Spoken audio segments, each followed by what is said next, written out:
नमस्कार साथियों, career point DLN के ऑफिशियली यूट्यूब चैनल पे मैं सुधीर मौर्य आप सभी का स्वागत करता हूं। साथियों, आज का जो हमने आपके लिए ऑनलाइन टेस्ट सीरीज़ में जो टॉपिक लिया है वो ईवीएस से संबंधित है, यानी पर्यावरण विज्ञान से संबंधित है। और इस टॉपिक को लेने का कारण ये है कि ये एक ऐसा टॉपिक है जो किसी भी आप कॉम्पिटिटिव एग्ज़ाम में जाएंगे तो आपको दिखेंगे यहाँ से ज़रूर 5 से 6 क्वेश्चन मिल जाते हैं, चाहे वो आपके आने वाले लेखपाल के एग्ज़ाम हो या फिर टेट का एग्ज़ाम हो या फिर यूपी पीसीएस के एग्ज़ाम हो। तो इसलिए हमने इसके इम्पोर्टेंस के हिसाब से सोचा कि इससे संबंधित कुछ प्रश्न आपके लिए लेकर आएँ।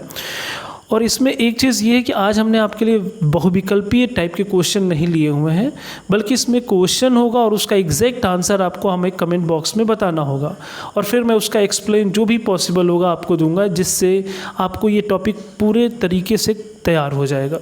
ठीक है, तो जो भी नए साथी आज जुड़ रहे हैं हमारे चैनल से वो ज़रूर हमारे चैनल को सब्सक्राइब कर दें। और आइए आज का जो पहला क्वेश्चन है उसे आप देखिए, और आपको जो भी इसका आंसर जो भी पता है आप कमेंट सेक्शन में ज़रूर बताएं। देखिए, जो फर्स्ट क्वेश्चन है आज का, ग्रीन हाउस का प्रभाव क्या है। ठीक है, यानी ग्रीन हाउस प्रभाव किसे कहा जाता है, इसे आप कमेंट सेक्शन में लिखकर बताएं, या फिर आप ये बताएं कि ग्रीन हाउस गैस किसे कहते हैं।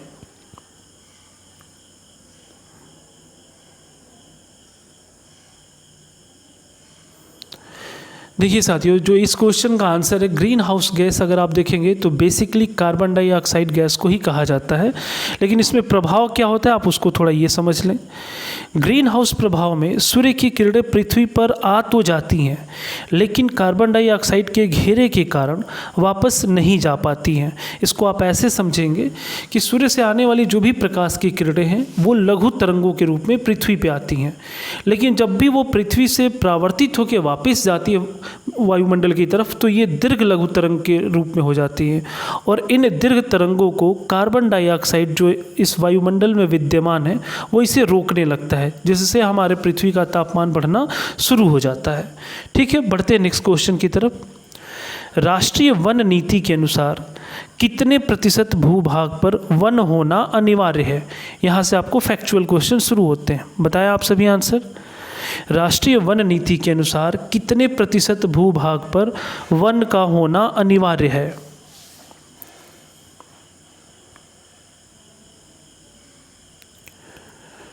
देखिए, इस क्वेश्चन का जो आंसर है वो है आपका 33%। ये मान्यता है कि 33% अगर कम से कम वन अगर हर एक प्रदेश क्षेत्र में हो तो वो प्रकृति को बैलेंस रखती है। तो ये ध्यान रखेंगे, 33% इसका उत्तर है। ठीक है, बढ़ते नेक्स्ट क्वेश्चन की तरफ। ग्रीन पीस क्या है या फिर ये किससे संबंधित है। ग्रीन पीस, आप सभी थोड़ा टाइम लें लेकिन ज़रूर आंसर करें। आपको जो भी इससे पता है आप आंसर ज़रूर करें।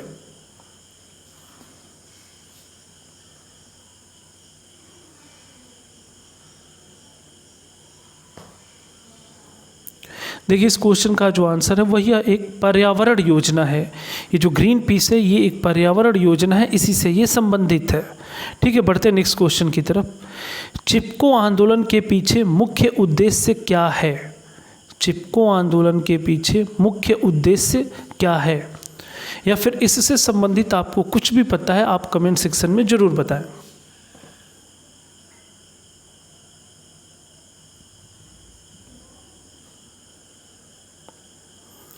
देखिए साथियों, इसका जो आंसर है वो है आपका वनों की सुरक्षा।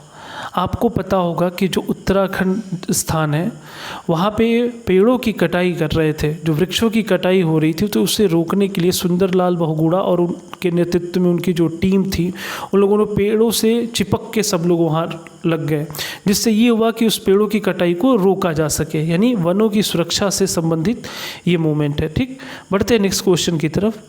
देश का पारिस्थितिकी अनुसंधान एवं प्रशिक्षण केंद्र कहाँ स्थित है। देश का पारिस्थितिकी अनुसंधान एवं प्रशिक्षण केंद्र कहाँ स्थित है। देखिए, जो लोग भी इस समय एग्ज़ाम के प्रिपरेशन के टच में होंगे उन्हें ये सभी क्वेश्चंस के आंसर ज़रूर याद होंगे या याद होने चाहिए, क्योंकि आपको इनसे सामना ज़रूर होना है आगे आने वाली परीक्षाओं में।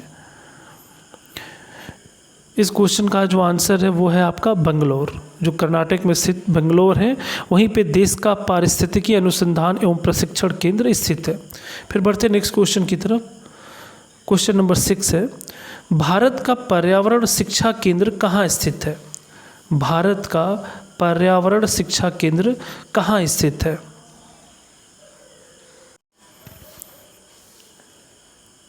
बताएं आप सभी इसका आंसर।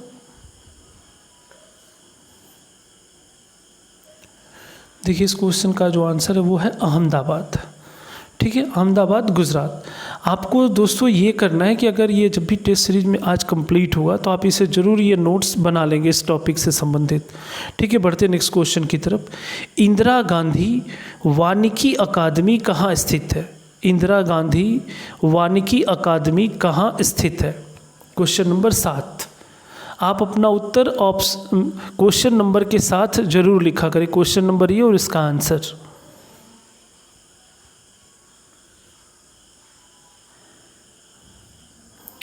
देखिए इस क्वेश्चन का आंसर है देहरादून। जो इंदिरा गांधी वानिकी अकादमी है ये देहरादून में स्थित है। बढ़ते नेक्स्ट क्वेश्चन की तरफ। क्वेश्चन नंबर जो 8 है, विश्व वानिकी दिवस कब मनाया जाता है? विश्व वानिकी दिवस कब मनाया जाता है?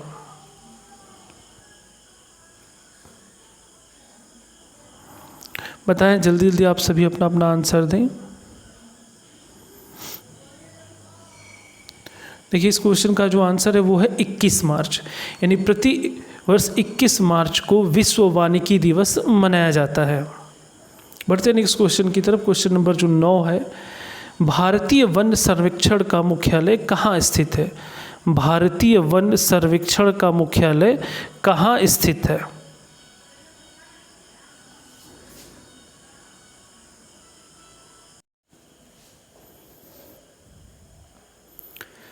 देखिए इस क्वेश्चन का भी जो आंसर है वो है देहरादून।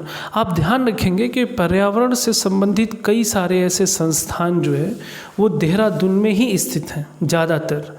ठीक है, बढ़ते हैं नेक्स्ट क्वेश्चन की तरफ। क्वेश्चन नंबर जो आपका 10 है, भारतीय वन प्रबंध संस्थान कहाँ है? भारतीय वन प्रबंध संस्थान कहाँ है?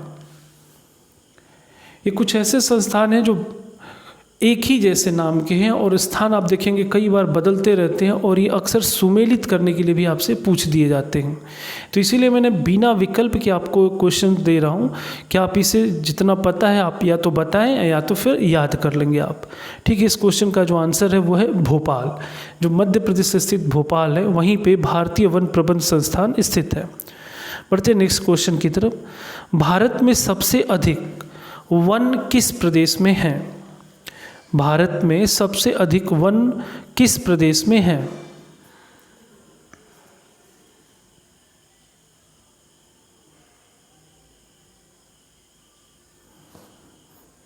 बिल्कुल, देखिए इस क्वेश्चन का जो आंसर है वो है मध्य प्रदेश।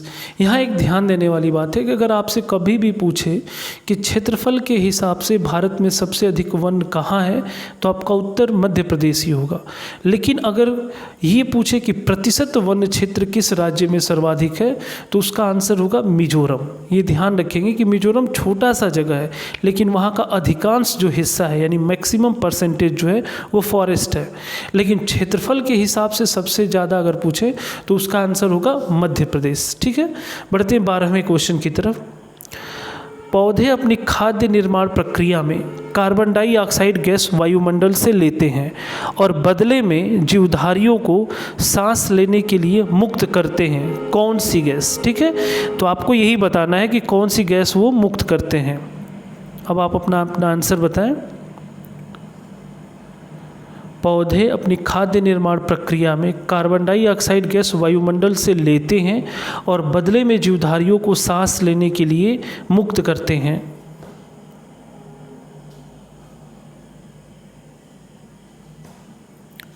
बिल्कुल, देखिए इस क्वेश्चन का जो आंसर है वो है आपको भी पता होगा ऑक्सीजन।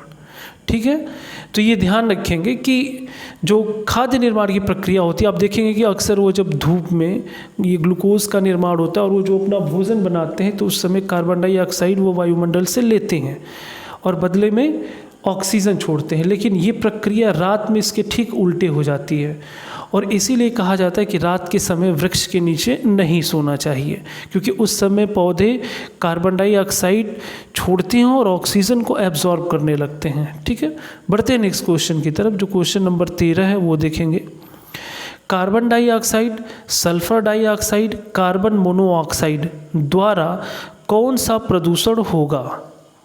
ध्यान रखेंगे, कार्बन डाइऑक्साइड, सल्फर डाइऑक्साइड और कार्बन मोनोऑक्साइड द्वारा कौन सा प्रदूषण होगा? आपको प्रदूषण के कई प्रकार होते हैं, उनमें से कौन सा प्रदूषण इससे संबंधित है? आप जितने पहलू सोच सकते हैं वो सोचें और अपने विकल्प, अरे अपने आप आंसर जरूर बताएं, इसमें विकल्प तो है नहीं। देखिए जो 13 नंबर क्वेश्चन, इसका जो आंसर है वो है वायु प्रदूषण। आप भी समझ सकते हैं कि ये जितने भी है वो गैसेज है, और गैसों से कौन सा प्रदूषण होता है? वो है वायु प्रदूषण। ठीक है, बढ़ते हैं नेक्स्ट क्वेश्चन की तरफ। बायोकेमिकल ऑक्सीजन डिमांड परीक्षा, BOD से कहा जाता है, बायोकेमिकल ऑक्सीजन डिमांड परीक्षा किस प्रदूषण को मापने के लिए की जाती है? यानी BOD टेस्ट किस प्रदूषण को मापने के लिए की जाती है? बहुत ही महत्वपूर्ण क्वेश्चन है ये, इसका आंसर आप सभी बताएं।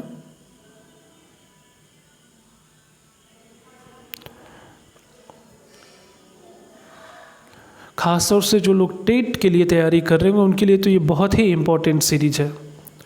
देखिए जो BOD टेस्ट होता है वो होता है आपका, देखेंगे, जल प्रदूषण के लिए।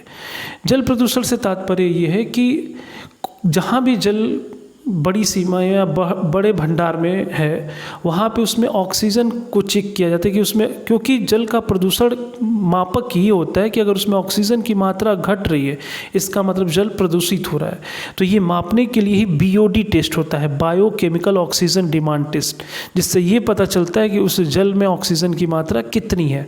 तो ऑक्सीजन की मात्रा का घटना जल का प्रदूषित होना है, और मात्रा का बढ़ना जल का स्वच्छ होना है। ठीक है, बढ़ते हैं नेक्स्ट क्वेश्चन की तरफ, जो क्वेश्चन नंबर 15 है।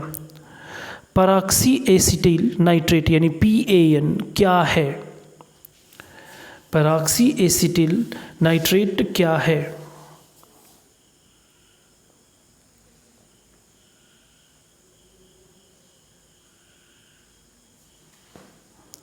देखिए जो 15 नंबर क्वेश्चन है, इसका भी आंसर है वायु प्रदूषक। जो पैन है ये भी वायु प्रदूषक से ही संबंधित है। तो आप ध्यान रखेंगे कि जहाँ भी ऐसे कुछ गैस की मात्रा का या किसी चीज़ का जिक्र होता है तो वो वायु प्रदूषक से संबंधित मान सकते हैं आप। नेक्स्ट क्वेश्चन है, राष्ट्रीय पर्यावरण अनुसंधान केंद्र, राष्ट्रीय पर्यावरण अनुसंधान केंद्र कहाँ स्थित है? क्वेश्चन नंबर जो 16 है, राष्ट्रीय पर्यावरण अनुसंधान केंद्र कहाँ स्थित है?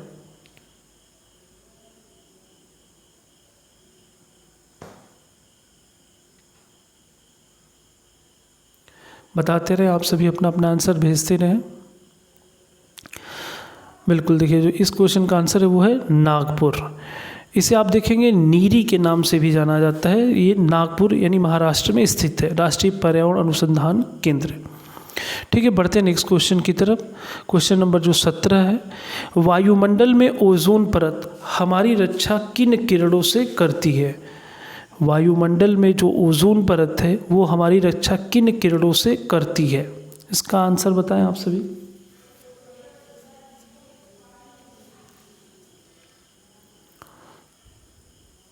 बिल्कुल, देखिए इसका जो आंसर है वो अल्ट्रा वायलेट रेज यानी पराबैंगनी किरणें।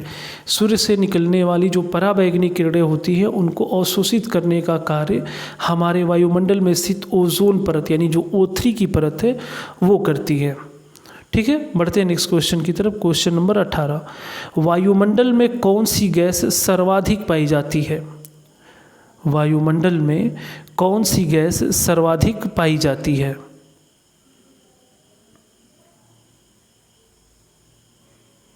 जल्दी जल्दी आप सभी अपना आंसर बताते रहें। बिल्कुल, देखिए इस क्वेश्चन का जो आंसर है वो है नाइट्रोजन। नाइट्रोजन जो है वो हमारे वायुमंडल में सर्वाधिक मात्रा में पाई जाती है। ठीक है, बढ़ते नेक्स्ट क्वेश्चन की तरफ। आकाश का रंग नीला किस कारण दिखाई देता है? आकाश का नीला रंग किसके कारण दिखाई देता है? वो कारण आपको बताना है। यानी ये प्रकाश की कौन सी घटना है जिसके कारण आकाश का रंग नीला दिखाई देता है?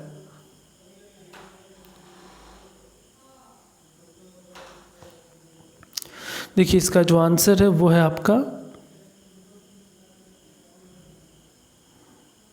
प्रकीर्णन के कारण।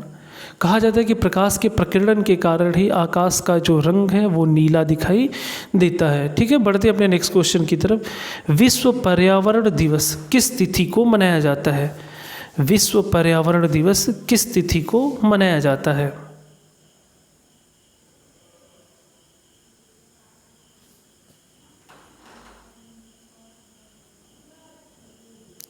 बिल्कुल, ये आप सभी को पता होगा, ये 5 जून को, प्रत्येक 5 जून को विश्व पर्यावरण दिवस मनाया जाता है। ठीक है, बढ़ते नेक्स्ट क्वेश्चन की तरफ। भारतीय सरकार द्वारा केंद्र में पर्यावरण विभाग की स्थापना किस वर्ष की गई? भारत सरकार द्वारा केंद्र में पर्यावरण विभाग की स्थापना किस वर्ष की गई? यह है आपका क्वेश्चन नंबर 21।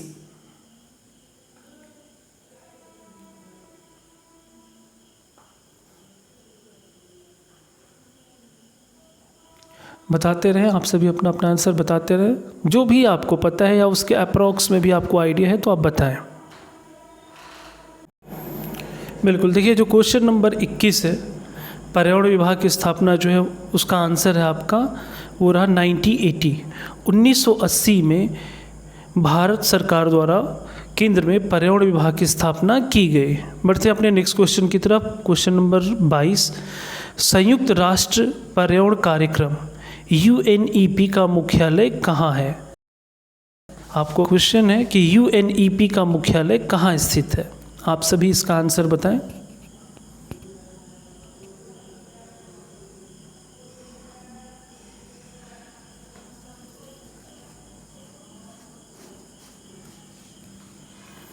देखिए इसका जो मुख्यालय है वो है नैरोबी, जो कि केनिया में पड़ता है। जो केनिया देश है, आप देखेंगे वहाँ का जो नैरोबी शहर है वहीं पे UNEP का मुख्यालय है। ठीक है, ये वहाँ की राजधानी भी है केनिया की। ठीक है, बढ़ते नेक्स्ट क्वेश्चन की तरफ। फोटोकॉपी मशीन में कौन सी गैस उत्पादित होती है? जो फोटोकॉपी मशीन होती है उससे कौन सी गैस उत्पादित होती है?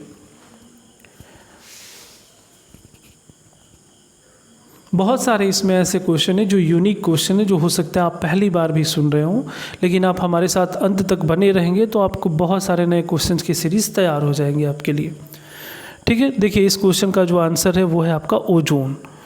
तो ओजोन जो है फोटोकॉपी मशीन में उत्पादित होती है। ठीक है, वहाँ से इस गैस का भी स्राव होता है। ठीक, बढ़ते नेक्स्ट क्वेश्चन की तरफ। विश्व वन्य जीव कोष द्वारा प्रतीक के रूप में किस पशु को लिया गया है? ठीक है, विश्व वन्य जीव कोष द्वारा प्रतीक के रूप में किस पशु को लिया गया है? इसको आप WWF भी बोलते हैं, तो उसका प्रतीक कौन सा पशु है?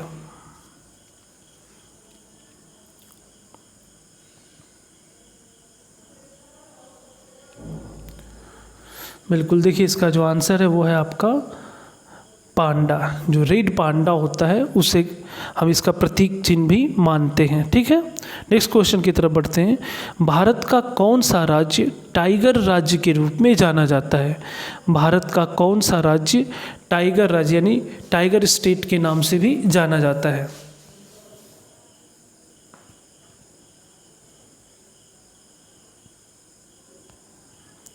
बताते रहें आप सभी लोग।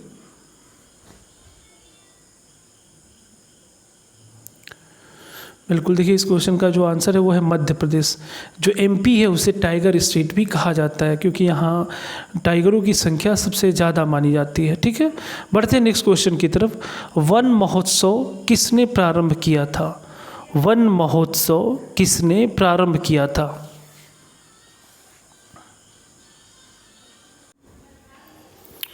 बताएं साथियों इस क्वेश्चन का आंसर। वन महोत्सव किसने प्रारंभ किया था? ठीक है, देखिए इसका जो आंसर है वो रहा आपके लिए KM मुंशी।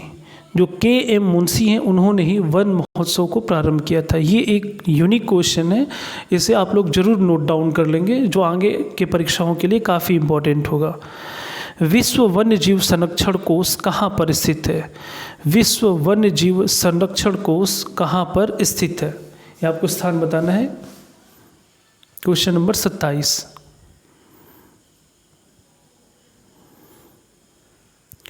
देखिए, बिना विकल्प के क्वेश्चन देने का मेरा पूरा मकसद यही है कि आप हर एक पक्ष को अपने आप सोच सकें और आप हमारे आगामी टेस्ट के लिए तैयार रहें कि आपको हमेशा विकल्प से ही सामना ना हो, बल्कि आप खुद से भी कोई तैयारी करके रखें। ठीक है, देखिए जो 27 नंबर क्वेश्चन, इसका जो आंसर है वो है स्विट्जरलैंड।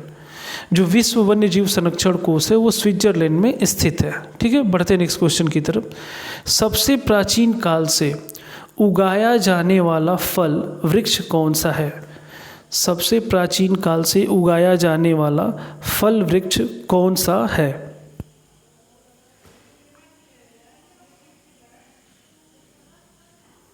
इसका आंसर देना है आपको। देखिए, इसका जो आंसर है क्वेश्चन नंबर 28 का, वो है खजूर। जो खजूर है, इसे कहा जाता है कि ये सबसे प्राचीन काल से उगाया जाने वाला फल वृक्ष है। ठीक है, बढ़ते हैं नेक्स्ट क्वेश्चन की तरफ। क्वेश्चन नंबर 29, सफोकेशन क्या है? ये क्वेश्चन है कि सफोकेशन क्या है। मुझे पता है कि आप लोगों को मैसेज करते समय थोड़ा टफ लग रहा होगा कि हम क्या लिखें, लेकिन आपको जो भी पक्ष पता हो वो आप लिख सकते हैं और मैं उनका नाम इसमें ज़रूर डिस्प्ले करूँगा कि हाँ, इन्होंने सही आंसर दिया है। तो लाइव चैट के थ्रू आप सभी अपना अपना आंसर बताते रहें। देखिए, जो सफोकेशन शब्द है वो जिससे संबंधित वो ये रहा, ऑक्सीजन की कमी का जीवों पर प्रभाव। आप खुद भी देखते हैं कि किसी ऐसे स्थान पे आप अगर खड़े हों या वहाँ पे आप हों और जहाँ चारों तरफ से कमरा बंद हो, तो आप कहते हैं कि हमें सफोकेशन हो रहा है। यानी क्या होता है, बेसिकली ऑक्सीजन की कमी होने लगती है, जिसके चलते आप में जो होने वाली बेचैनी होती है उसे आप कहते हैं ये सफोकेशन है। ठीक है, बढ़ते हैं नेक्स्ट क्वेश्चन की तरफ। क्वेश्चन नंबर 30, जलवायु परिवर्तन में किन गैसों की मुख्य भूमिका होती है? जलवायु परिवर्तन में किन गैसों की मुख्य भूमिका होती है? यानी क्लाइमेट चेंज से संबंधित आपको बताना है। तो इससे संबंधित आपको जितने भी गैसों के नाम पता है आप बता सकते हैं।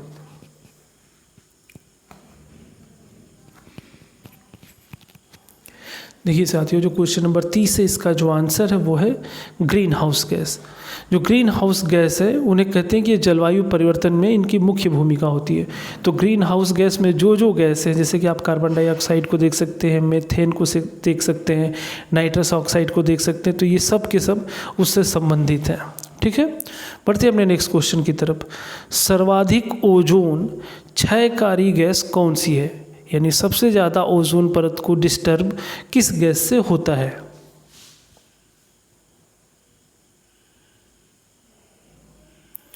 बताएं इस क्वेश्चन का आंसर। क्वेश्चन नंबर 31,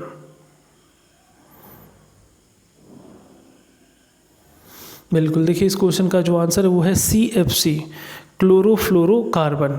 जिसको आपको भी पता है कि इस गैस का जो उत्सर्जन होता है, आप देखेंगे अक्सर AC जो होते हैं या फ्रिज जो होते हैं उनसे होता है। ठीक है, CFC सर्वाधिक ओजोन क्षयकारी गैस मानी जाती है।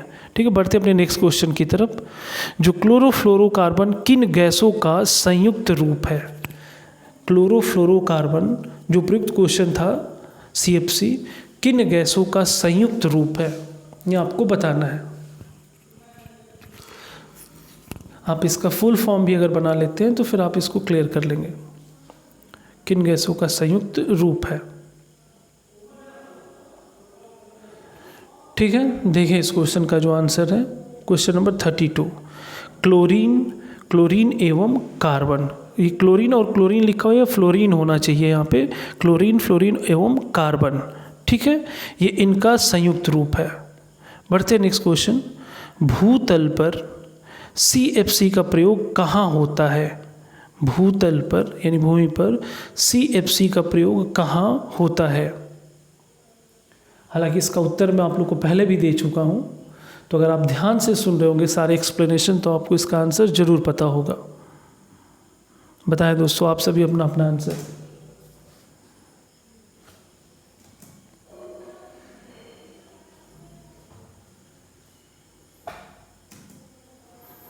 जी देखिए, बिल्कुल इसका जो आंसर है वो है स्प्रे कैन डिस्पेंसर, वातानुकूलन, refrigerator, hair spray, shaving cream, विविध सौंदर्य प्रसाधन आदि में। इसको एक बार दोबारा आप समझेंगे।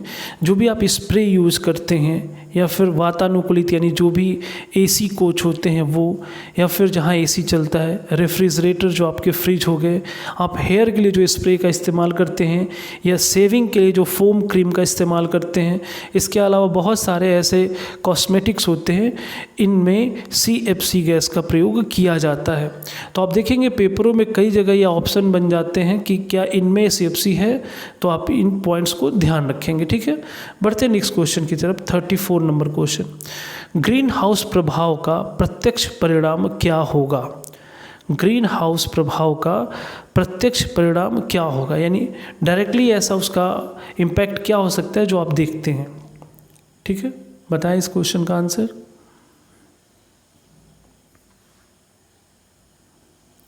देखिए, ग्रीन हाउस गैस का जो प्रत्यक्ष परिणाम होगा वो आप देख सकते हैं, ये ग्लेशियर पिघलने लगेंगे। ग्लेशियर पिघलने लगे से मतलब ये है कि ग्रीन हाउस गैस के चलते जो सूर्य से आने वाली किरणें हैं, आप देखेंगे कि उन्हें जब हमारे यहाँ की कार्बन डाइऑक्साइड गैस उन्हें रोकती है तो कहीं ना कहीं पृथ्वी का तापमान बढ़ना शुरू हो जाता है। और अगर पृथ्वी का तापमान बढ़ने लगता है, जिसे आप ग्लोबल वार्मिंग कहते हैं, तो उसका सीधा सा इम्पैक्ट ग्लेशियरों पे पड़ता है, जो पिघलना शुरू हो जाएंगे और समुद्र के तल का जो जल स्तर है वो बढ़ना शुरू हो जाएगा। और उसके साथ साथ जो भी समुद्र तटीय एरिया यानी जो भी क्षेत्र होंगे उनके डूबने का खतरा बढ़ने लगेगा। ठीक है, तो डायरेक्ट जो उसका इम्पैक्ट है वो है ग्लेशियर का पिघलना। ठीक है, बढ़ते हैं नेक्स्ट क्वेश्चन की तरफ। क्वेश्चन नंबर 35, भारत में वृक्षों का आदमी किसे कहा जाता है? कि भारत में वृक्षों का आदमी किसे कहा जाता है?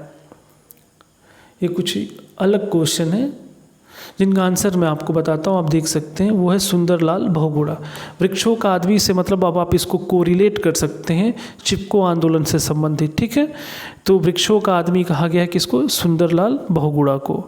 क्वेश्चन नंबर 36, सर्वाधिक जैव विविधता कहाँ पाई जाती है? पूरी पृथ्वी पर सर्वाधिक जैव विविधता यानी बायोडाइवर्सिटी कहाँ पाई जाती है? Question number 36।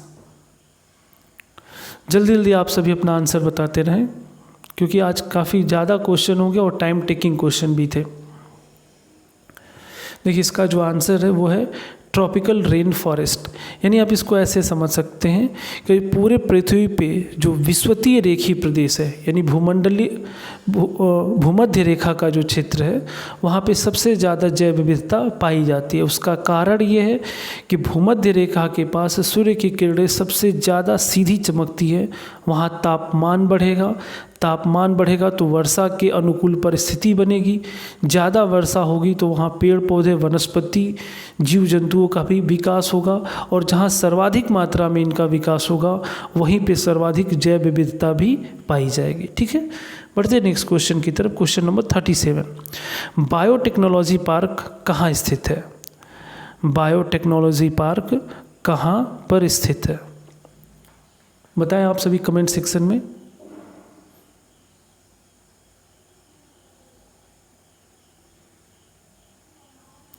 ठीक है दोस्तों, देखिए इस क्वेश्चन का जो आंसर है वो है आपका लखनऊ। ये काफ़ी इंपॉर्टेंट क्वेश्चन है जो कई बार परीक्षाओं में पूछा गया कि बायोटेक्नोलॉजी पार्क कहाँ है, तो आपका आंसर होगा लखनऊ। पृथ्वी दिवस कब मनाया जाता है? 38 नंबर जो क्वेश्चन है, पृथ्वी दिवस कब मनाया जाता है? अर्थ डे भी इसे बोला जाता है। बिल्कुल, देखिए इसका जो आंसर है वो है 22 अप्रैल। प्रतिवर्ष 22 अप्रैल को पृथ्वी दिवस मनाया जाता है। ठीक है, बढ़ते हैं नेक्स्ट क्वेश्चन। क्वेश्चन नंबर 39, भविष्य का ईंधन फ्यूचर फ्यूल किसे कहा जाता है? भविष्य का जो ईंधन है वो किसे कहा जाता है?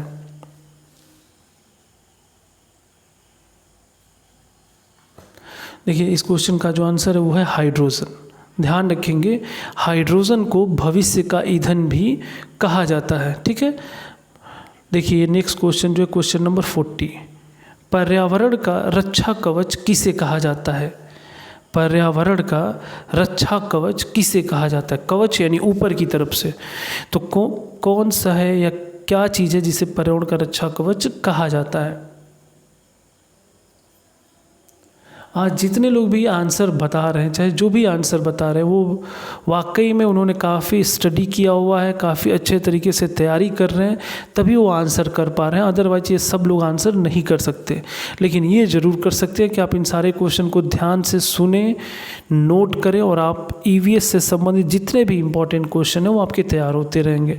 देखिए, जो पर्यावरण का रक्षा कवच है वो ओजोन परत को कहा जाता है, क्योंकि ये ऐसा परत है जो हमें विभिन्न हानिकारक गैसों से बचाती है। ठीक है। Question number 41, red data book का संबंध किससे है? रेड डाटा बुक का, घबराए नहीं, बस अब एक ही 2 क्वेश्चन बचे हुए हैं और आज की टेस्ट सीरीज समाप्त हो जाएगी। रेड डाटा बुक का संबंध किससे है? इसे लाल सूची किताब भी कहा जाता है। जैसा कि नाम है उससे भी आप समझ सकते हैं, ये विलुप्त के संकटग्रस्त जीवों के, यानी जो भी जीव जंतु संकटग्रस्त यानी समाप्ति के कगार पे हैं या धीरे धीरे विलुप्त हो रहे हैं, उनके बारे में जो पूरा डेटा है वो रेड डाटा बुक में नोट किया जाता है, जो IUCN की तरफ से जारी की जाती है। ठीक है। बढ़ते नेक्स्ट क्वेश्चन की तरफ। Environment education for kids USA में कहाँ पर स्थित है? Environment education for kids USA में कहाँ पर स्थित है?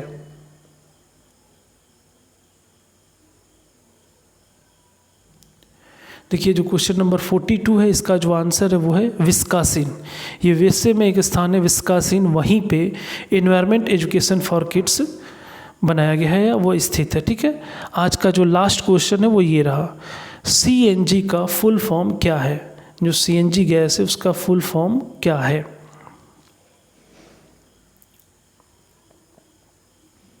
जल्दी जल्दी आप सभी टाइप करें और इसका आंसर बताते रहें। बिल्कुल, देखिए, इस क्वेश्चन का जो आंसर है वो है कंप्रेस्ड नेचुरल गैस।